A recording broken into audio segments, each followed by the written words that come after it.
원화 스테이블 코인을 하겠다고 나서는 국내 은행들이 결국 서클의 잠재 고객이 되는 거군요. 네, 맞습니다. 국내 은행들이 원화 스테이블 코인을 발행하게 되면 이를 달러, USDC와 연동해서 국제 결제에 쓰는 구조로 자연스럽게 CPN 생태계에 편입될 수 있거든요. 알레어 CEO가 간담회에서 원화 스테이블 코인과 글로벌 스테이블 코인 간 FX 프로토콜을 개발 중이라고 언급한 것도 이 맥락입니다.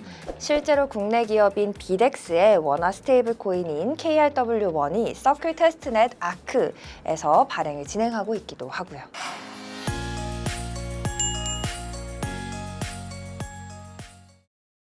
코인 시장의 핫한 이슈를 모아서 전달하는 코인 사이트 시간입니다. 4월 초 스테이블 코인 발행사 서클의 제레미 알레어 CEO가 한국을 찾았습니다. 아무래도 가장 잘 나가는 스테이블 코인 기업이라서 그런지 한국을 방문할 때마다 업권이 떠들썩한데요. 주요 금융사부터 가상자산 거래소까지 모두 만나고 갈 계획이라는데 무엇을 위해 서클 설립자 겸 CEO가 서울을 방문했는지 그 속내와 전략 알아보겠습니다.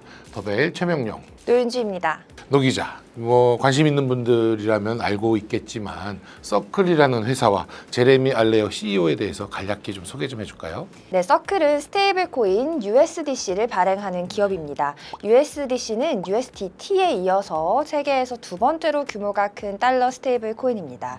하지만 USDT 발행사인 테더와 달리 서클은 미국에 뿌리를 뒀고 또 미국 정부의 지지와 허가를 받아서 사업 중인 기업이라는 점에서 서클의 입지를 더욱 공고히 해주고 있습니다.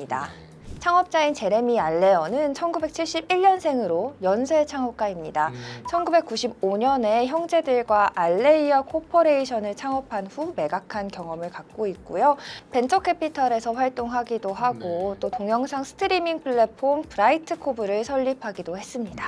브라이트코브 역시 나스닥 상장 및 매각까지 완수했습니다. 창업도 많이 하고 투자도 많이 하고 대단하신 분 같은데 스테이블 코인 서클도 창업을 하셨다고 하는데 이 한국에 와서 약간 꽤 바쁜 일정을 소화했다고요? 네, 알레어 CEO는 4월 13일 하루에만 주요 시중은행, 핀테크 기업 등과 오찬 회동을 가진 후에요.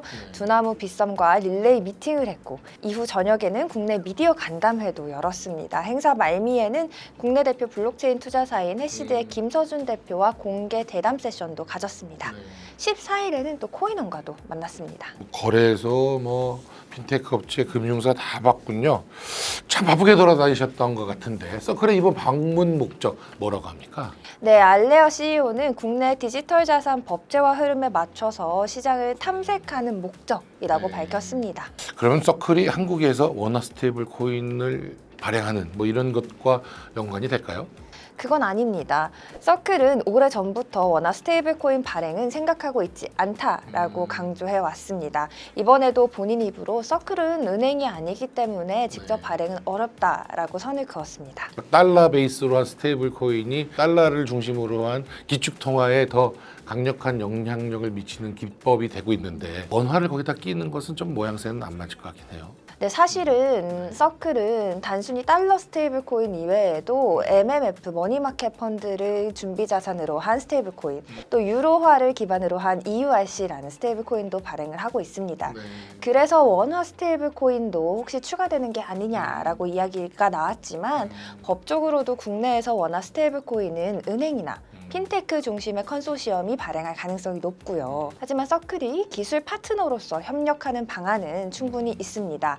서클이 가진 스테이블 코인 발행, 운용 인프라를 국내 은행들에게 제공하는 형태가 되겠습니다. 네, 원화 코인은 직접 발행하지는 않는다곤 하지만 한국 시장에는 공을 들인다 이렇게 이해를 할 수 있을 것 같고 뭔가 또 다른 그림을 그리고 있을 것 같다 이런 생각이 드네요. 여기서 서클의 수익 구조를 한번 짚어볼 필요가 있습니다. 서클의 현재 매출 대부분은 준비금 운용 수익입니다.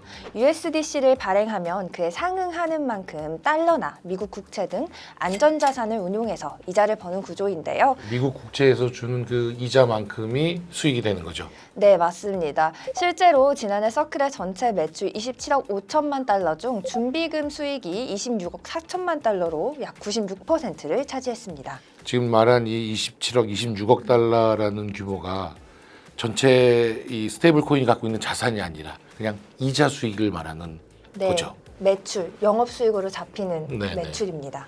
어마어마하네요. 이 서클 이 준비금 수익이 거의 전부라고 보여지네요. 네, 맞습니다. 그런데 이 구조의 약점이 매크로 이슈의 영향을 많이 받는다는 겁니다. 알레어 CEO도 간담회에서 직접 언급을 했는데요. 금리가 낮아지면 준비금 수익률도 당연히 떨어집니다. 네. 실제로 준비금 수익률이 2024년 4분기에는 4.49%가 났는데 지난해 4분기에는 3.81%로 낮아졌습니다. 그만큼 수익이 줄어들었겠네요. 네, 맞습니다. 기준금리가 낮아질수록 수익이 낮아지는 건데 그래서 서클이 키우려는 게 결제, 송금 수수료 같은 비준비금 수익입니다. 서클 실적 발표에서는 이걸 기타 수익으로 분류를 하고 있는데요. 지난해 서클의 기타 수익은 1억 1천만 달러로 전년 대비 7배 넘게 늘었지만 준비금 수익과 비교하면 아직은 미비한 수준입니다.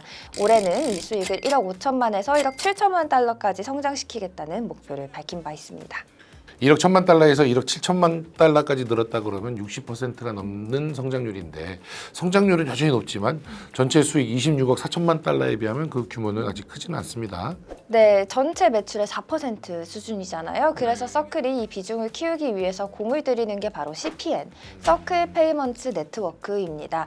은행과 결제사들이 스테이블 코인으로 국경 간 송금을 처리하는 인프라인데요. 스위프트망을 대체하는 게 목표죠. 현재 55개 금융기관이 등록돼 있고 74개가 심사 중입니다. 이 네트워크의 국내 은행들을 끌어들이는 게 서클 입장에서는 핵심 과제인 셈이죠. 약간 의문이 드는데 은행들이 벌어들이는 송금 수수료를 대체하는 시장이라 이런 느낌이 드는데 네. 은행 입장에서는 이거를 스테이블 코인 서클에다가 넘기면 자기들 수익을 까먹게 되는 거 아닐까요? 은행 입장에서는 서클에게 일부 수수료를 지급하더라도 기존의 스위프트망을 이용해서 여러 단계를 거쳐 해외 송금을 진행하는 것보다는 비용을 많이 낮출 수 있다라는 구상을 하고 있습니다. 이쪽에서는 좀 손해를 보더라도 또 새로운 시장을 열 수 있다 이런 기대감이 있겠군요. 네. 원화 스테이블 코인을 발행하겠다고 나서는 국내 은행들이 서클 입장에서는 잠재 고객이 되는 그런 모습이겠네요. 네, 정확합니다. 국내 은행들이 원화 스테이블 코인을 발행하게 되면 이를 달러, USDC와 연동해서 국제 결제에 쓰는 구조로 자연스럽게 CPN 생태계에 편입될 수 있습니다. 네. 알레어 CEO가 간담회에서 원화 스테이블 코인과 글로벌 스테이블 코인 간 FX 프로토콜을 개발 중이라고 언급한 것도 이 맥락입니다. 실제로 국내 기업인 비덱스의 원화 스테이블 코인인 KRW1이 서클 테스트넷 아크에서 발행을 진행하고 있기도 합니다. 네. 결국 서클 입장에서는 준비금 수익 의존도를 낮추면서 결제 네트워크의 수익을 키우겠다 이런 건데 한국처럼 가상자산 시장이 크고 은행들이 스테이블 코인에 관심이 많은 이런 것들이 중요한 거점이 되겠군요. 네, 디지털 자산 기본법이 어떤 방향으로 마무리되느냐에 따라서 서클의 한국 전략도 더욱 구체화될 것으로 보입니다. 네. 아까 잠깐 얘기를 했었는데 업비트라든가 아까 코인원 얘기 잠깐 있었죠. 네. 국내 거래소와도 협약을 맺었다고 하던데요. 어떤 내용이죠? 네, 업비트, 빗썸, 코인원 3개 거래소와 서클이 협약을 맺고 갔는데요. 네네. 세부적인 내용은 조금씩 다르지만 USDC 활용 확대, 또 기술 협력 등이 주 골자입니다. 거래소도 서클의 매우 중요한 파트너입니다. 해외에서는 달러 스테이블 코인의 가장 큰 수요처가 거래소인데요. 국내에서는 법정화폐로 바로 코인을 살 수 있으니까 스테이블 코인 마켓이 아직 크지는 않았지만 앞으로 거래소가 스테이블 코인 환전소 역할도 할 것으로 보이기 때문에 관계를 미리 다져두는 게 중요합니다. 은행의 영역과 이 핀테크의 영역, 가상자산의 영역이 점점 모호해지고 합쳐진다 이런 느낌이 좀 듭니다. 지난해에 이어 올해도 한 바퀴 돌고 간 서클인데요. 서클이 한국을 자주 찾는 이유가 이제 좀 그림이 그려지는 것 같습니다. 단순히 시장 탐색이 아니라 수익 구조 다각화를 위한 파트너 확보 차원으로 보이는데요. 글로벌에서도 우리나라를 중요한 시장으로 보고 있는데 법제화는 계속 늦어지는 게 답답해 보입니다. 정책 당국자들이 귀 기울여 들어봐야 할 포인트가 될 것 같습니다. 오늘 얘기 잘 들었습니다. 감사합니다.